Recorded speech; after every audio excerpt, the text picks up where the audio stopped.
I'm Rosemary Miller here with Stephen Ehrlich, the director for Forbes Digital Assets. Thank you so much for joining me today, Steve.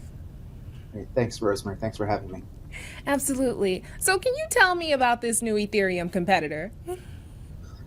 Yeah, absolutely. This was pretty interesting to learn about. The blockchain is called SWI, and its mainnet, basically, its public reveal, launched on May 3rd to quite a bit of fanfare. In the midst of this crypto winter, which has seen the price of Bitcoin still be down 58%, and many Ethereum competitor tokens are down still more than that.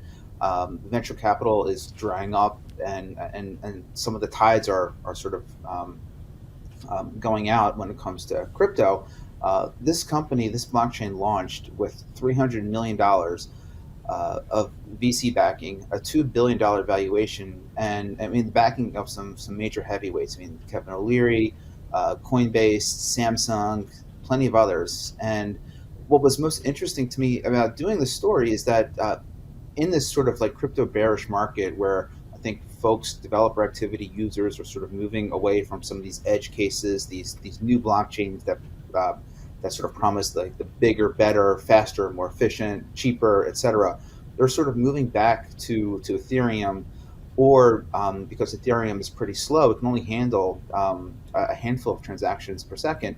Some of the more prominent complementary blockchains to Ethereum, like Arbitrum and Optimism, and kind of staying on that ecosystem. And then here comes Evan Chang, who is the CEO of a company called Miston Labs, which is actually the founder of the SWI blockchain. And when the SWI blockchain went live, it handed over the keys to a foundation to make it more decentralized and I think avoid the ire of the SEC and securities regulators around the world.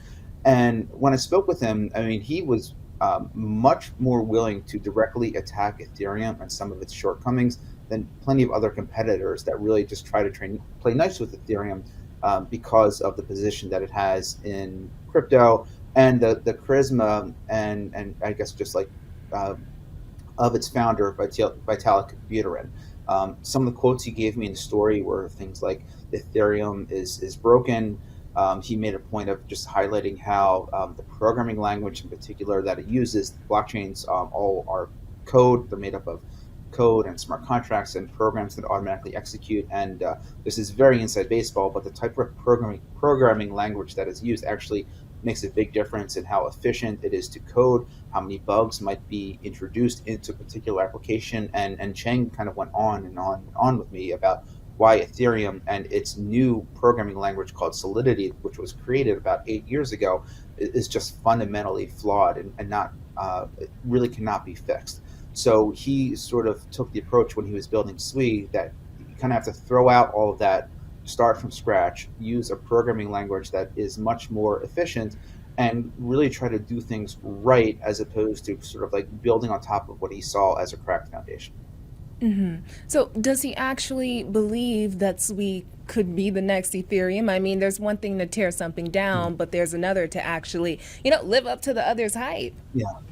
No, that's a really great question, and the answer I think is yes and no to some extent. I mean, they are competitors in the sense that these are seen as multi-purpose blockchains. That means that they are able to run virtually any type of decentralized application, a decentralized competitor to Google or Facebook or Dropbox or Uber, what have you. By comparison, blockchains like Bitcoin are really meant as payments networks, and that's they're very rich in kind of what they do because security is paramount.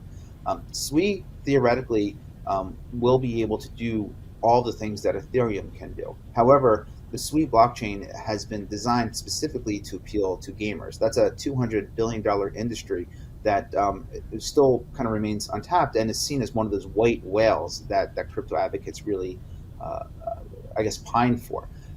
One of the real, I think, innovations with regards to SWI is that it introduced something that was like object-based programming. Now, that may not mean a lot to many people, but just think about it. And this was an example that Cheng gave to me when I was interviewing him. Say you have a baseball. I'm a Philadelphia Phillies fan, and I find my favorite player on the street. I get him to autograph it. All of a sudden, that baseball is worth a lot more than the $4 that I paid for it at the store. Blockchains like Ethereum, at least right now, don't have an elegant way of updating that baseball, or let's call it an NFT in blockchain parlance, uh, to reflect those new characteristics. Basically, you have to do kind of a series of transactions that like jerry rig this. Whereas the new programming approach that SWE uses can do that almost automatically with just a quick single transaction. And if you go back to gaming, where if you level up, if you buy a new weapon, you do all these different types of things, you want that to be instantaneously reflected on the blockchain and with your character. And that's something that SWE in particular is really trying to promote, to take advantage of gamers, or to appeal to gamers. I'm sorry.